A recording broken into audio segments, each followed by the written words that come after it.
Fofura em ação. Chegou a hora do quadro Pet, meu pet. E hoje vamos falar sobre o perigo do uso de anticoncepcionais nos bichinhos. Pois é, esse hormônio é um dos principais causadores de tumores de mama, infecções uterinas e tumores de ovário, além de expor o seu pet a outros tipos de doenças. A repórter Bruna Moraes conversou com um especialista no assunto. Vamos conferir.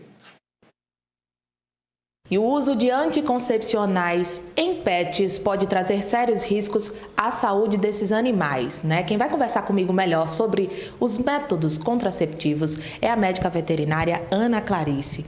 Clarice, primeiro ponto para a gente abordar é: pode utilizar anticoncepcionais em pets?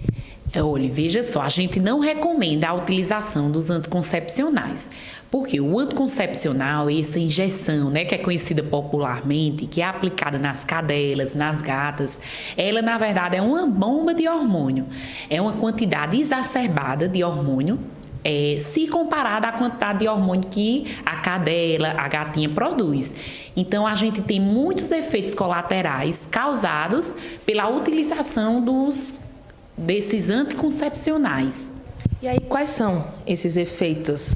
Isso, olha só. Existe uma pesquisa que fala que 90%, né, das fêmeas, das quais são utilizados os anticoncepcionais, elas desenvolvem esses efeitos colaterais, que são a hiperplasia mamária, que nada mais é do que o aumento das mamas, né, das gatas, das cadelas. Então, aumenta muito, né, as mamas e elas sentem dor, pode ter febre, às vezes ulcera, fica ferido, né? Imagine, todas as mamas, muitas vezes a gente pega na rotina da clínica essas fêmeas com todas as mamas inchadas, aumentadas, né? Isso provoca dor. Além dessa hiperplasia mamária, pode ter os efeitos colaterais mais sérios, como o câncer, a neoplasia mamária, é bem comum. E também a piometra, que é a infecção uterina. E aí é bem complicado quando a gente já pega esses casos de infecção, porque acaba que a cadela, a gatinha, a gente tem que submeter ela à castração, a uma cirurgia, ela já chega para a gente debilitada devido a essa infecção no útero. Então, assim, são efeitos bem nocivos à saúde das cadelas e das gatas.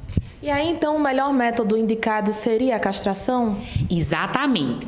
Para evitar, né, da cadela ter os filhotinhos, a gatinha ter os filhotinhos, castração. Faz a cirurgia, é uma tranquilidade, né? Porque quando a gente castra, a gente faz o procedimento cirúrgico, ela não entra mais no cio. Então, até aquele estresse do cio, tem cadela, tem gata, quando entra no cio, a imunidade baixa, fica mais predisposta à infecção. Então, já não tem mais esse estresse para ela. Além de tudo, não vai precisar ficar administrando, né? Porque tem muitos tutores que têm as cadelinhas não castram, e aí, antes de todo o cio, fica aplicando. E quanto mais aplica, mais aumenta a chance de ter esses efeitos colaterais. Doutora, você falava, né, sobre essa questão do estresse no cio. O estresse geralmente são para os animais, mas também para os donos. Então, como lidar nesse momento quando as cadelas e as gatinhas entram no cio? Então, quando o tutor ele tem a fêmea e o macho em casa, a gente sempre recomenda separar. Por quê? Porque é um estresse para a cadelinha que está ali no cio e para o machinho também. Muitas vezes a gente chega aqui, os tutores: doutor, meu cachorro não come mais, não interage mais. Quando a gente vai ver é porque a fêmea está no cio. Então, a gente recomenda separar.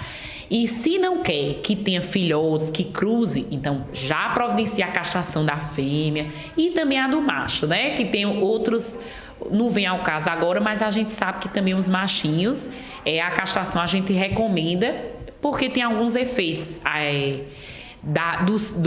Quando eles veem a gatinha, a cadela, a gata no cio, que eles desenvolvem também com uma hiperplasia prostática. Então, a gente recomenda também castrar os machos. Mas não fugindo ao assunto, as fêmeas, sempre quando a cadela ou a gata estiver no cio, espera passar e aí já providencia para fazer a cirurgia de castração. E existe um período ideal? Existe um período. A gente recomenda passar pelo menos o primeiro cio. Existem pesquisas que dizem que afirmam que quando a gente castra a fêmea antes do primeiro cio, a chance de desenvolver, por exemplo, uma neoplasia mamário, o câncer, é bem menor. Mas nas raças grandes, né, por exemplo, labrador, pastor alemão, a gente recomenda sempre passar o primeiro cio para poder castrar, para não desenvolver problemas ósseos. Então, doutora, só para a gente reforçar, nada de anticoncepcionais em cadelas, em gatas, até porque esses medicamentos, não têm a venda proibida, mas é importante que os tutores se conscientizem. Exatamente, é muito importante. Ó, eu já peguei casos de gatas que às vezes aplicou uma vez o anticoncepcional e já chega com esses efeitos colaterais, a hiperplasia mamária, o câncer de mama, só com uma aplicação. Então a gente não recomenda que faça, porque realmente é muito nociva à saúde das cadelas e gatas. Muito obrigada, doutora, pelas informações muito importantes para você que é tutor, né, de cadelinhas, de gatas, para a gente evitar problemas maiores com a saúde do seu pet. Bruna Moraes para o Em Dia. Olha, é um negócio muito importante. Eu não sabia nem que tinha esse negócio de anticoncepcional para cães, né, e para as cadelas e as gatinhas, né? Agora está muito esclarecido, tudo muito esclarecido.